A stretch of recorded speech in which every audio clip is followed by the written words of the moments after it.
Hello guys, welcome back to my channel. আবারও নিয়ে এলাম ছোট্ট একটা মিনি ব্লগ।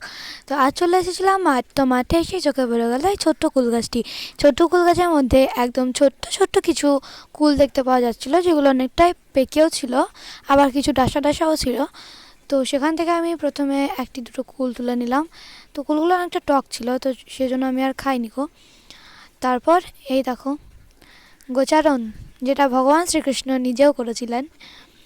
তো অনেকদিন মাঠের দিকে যাওয়া যায়নি, অনেকদিন মাঠের মুখও দেখিনি। তাই বাবা যেহেতু ধান পুঁতছিল, আমাদের দিকে ধান পোঁতা চলছে, তো ভাবলাম বাবাকে এই গাভীগুলো দিয়ে আসি। তো গিয়েছিলাম সেই জন্যই।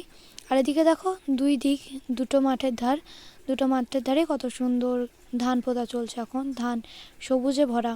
আর ওই যে আম গাছগুলো দেখছো, ছোটোবেলা দুষ্টুমি করে এখানে আসতাম দাদা, আমি এবং আর ওর সাথে অনেকজন থাকতো। ওই আম গাছ থেকে আম পেড়ে মাঠের মধ্যে বনভোজন হতো। আর এটা হচ্ছে আমাদের সেই ক্যানেল, যেটার মধ্যে দিয়ে বর্ষাকালে প্রচণ্ড জল উঠে আসে। ওই যে ঢালাইগুলো দেখছো অতটা পর্যন্ত উঠে চলে।